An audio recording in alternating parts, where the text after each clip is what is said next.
മണ്ണാർക്കാടേക്ക് പോയി കഴിഞ്ഞാൽ തെങ്കര കോൽപ്പാടം പാലത്തിൽ വെള്ളം കയറി എന്ന വാർത്ത കൂടി വരികയാണ്. കാഞ്ഞിരത്തുമ്പിനും മണ്ണാർക്കാട് തെങ്കര ഭാഗത്തേക്കുള്ള ഗതാഗതവും ആ സംഭവത്തിന് ശേഷം തടസ്സപ്പെട്ടിരിക്കുന്നു എന്ന് കൂടി വരികയാണ്.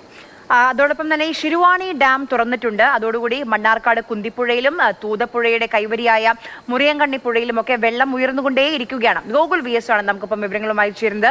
ഗോകുൽ, ഈ പുഴയിലൊക്കെ വെള്ളം ഉയരുന്നത് ആ തീരത്ത് താമസിക്കുന്ന ആളുകളെ സംബന്ധിച്ച് വലിയ ആശങ്കയാണ്. എവിടെയെങ്കിലും ആളുകളോട് മാറി താമസിക്കാൻ എന്തെങ്കിലും നിർദ്ദേശം നൽകേണ്ട ഒരു സാഹചര്യത്തിലേക്ക് കാര്യങ്ങൾ എത്തിയിട്ടുണ്ടോ ഗോകുൽ? മാറി താമസിക്കേണ്ട ഒരു സാഹചര്യമല്ല. പക്ഷേ ഈ ശിരുവാണി ഡാം തുറന്നതോടുകൂടി തന്നെ വെള്ളം തൂതപ്പുഴയിലടക്കം കൈവരികളിൽ വെള്ളം കയറിയ പശ്ചാത്തലത്തിൽ അതിന് സമീപമുള്ളവർ ജാഗ്രത പാലിക്കണമെന്നുള്ളതാണ് പ്രധാനമായും വരുന്ന നിർദ്ദേശം. അതായത് കാഞ്ഞിരക്കുന്ന് പറയുന്ന പ്രദേശമുണ്ട്. അവിടെ മണ്ണാർക്കാട് തെങ്കര ഭാഗത്തേക്കുള്ള ഗതാഗതം തടസ്സപ്പെട്ടിട്ടുണ്ട്. കാരണം തെങ്കര കോൽപ്പാടം പാലത്തിന് സമീപം വെള്ളം കയറി അവിടെയുള്ള ഗതാഗതം തടസ്സപ്പെട്ടിട്ടുണ്ട്. അങ്ങനെ പല മേഖലയിലും ഇത്തരത്തിൽ വെള്ളം കയറുന്ന താഴ്ന്ന പ്രദേശങ്ങളിൽ വെള്ളം കയറുന്ന ഒരു സാഹചര്യമുണ്ട്. പ്രധാനമായും ഈ ശിരുവാണി ഡാം തുറന്നതിനെ തുടർന്നാണ്.